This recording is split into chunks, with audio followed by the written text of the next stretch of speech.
One video that's been fairly highly requested lately is to do a quick comparison of 3 different kick triggers that are fairly common in the market these days. We've got the Roadie Kick Rocker here, we've got the Yamaha KP65 here, and we've got the Roland Kd-8 here. So I'm going to try to keep this short. I'm not going to do any playing demonstrations with it or anything like that. I'm just going to go over a quick description of each and the pros and cons and pricing information. First, I'll talk very briefly about the Roadie Kick Rocker. If you haven't watched my full review of that yet, I have one that's in 2 parts.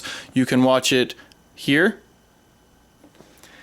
So, pricing information, this goes for, if you just buy the trigger itself, it comes with an SP250 pedal, and that runs for $70. Or you can get it bundled with a Roadie Kick Box RB, and that runs for $90. This, of course, is the least expensive of the tower models. It's also the loudest, but this does have the unique feature of having a removable hoop and drum head. So you can remove this drum head if it gets worn down, replace it with another drum head. That is a feature that only this one has. The others do not have that. And next up is the Yamaha KP65. It was originally introduced as part of the Yamaha DT Explorer and DT Express series as the kick trigger that came with those kits. Individually, it runs for $60, but it is not available in, I think, any online stores right now. It's supposed to be back, I think, in April.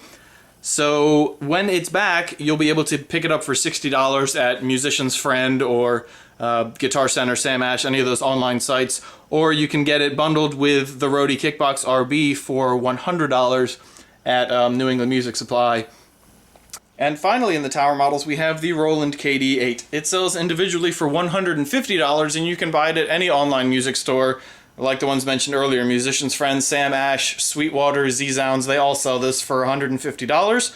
Or you can buy it bundled with the Roadie Kick Box RB for $190 at New England Music Supply.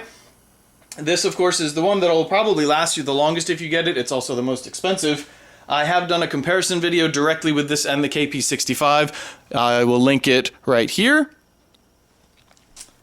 And between this and the KP65, they're very similar in construction and design. And in terms of volume, between this and the KP65, don't ask me which one's louder. They're pretty much identical. And the pads are pretty much the same size. You can actually see the marks on this from my double pedals. This, actually all 3 of the ones I've got here, they're all easily big enough to fit any double pedals that you can buy. And of course there are a couple of other kick triggers that I don't have, so I can't show you them, but I'll throw up some pictures here while I talk about them.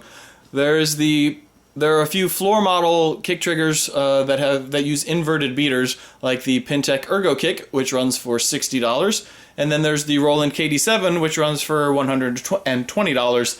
Mostly because it's just an older model. I believe it's been discontinued. And then there is the Pintec Gig Kick, which looks a lot like the Roadie Kick Rocker, except it's actually a mesh trigger pad, and that one runs for $140. Of course, once you get into the mesh triggers, the prices start going up and up and up. Roland has several in the $200+ range. When you start getting into the KD-100 and the KD-120, the KD-140, you're talking about 10, 12, 14-inch mesh kick triggers, and they're very, very, very expensive. So I'm not going to show them to you, obviously, because I don't own them, and so I can't demonstrate them. I'm not even going to talk about them because nobody here is going to drop $400 on a kick trigger. To wrap up, I can't really recommend you buy one over the other. It's really going to come down to how much money you want to put into this. If you want to spend as little as possible and still get a viable kick trigger, then go ahead and go with one of the floor models with the inverted beaters that I mentioned earlier. If you want to get one of the tower models that are pictured here, then the least expensive, of course, is going to be the Kick Rocker. The most expensive, but also the one that's going to last you the longest, is going to be the Roland Kd-8. And of course, the one in the middle, both literally and figuratively, is the KP65. But like I mentioned earlier, it's out of stock for a while.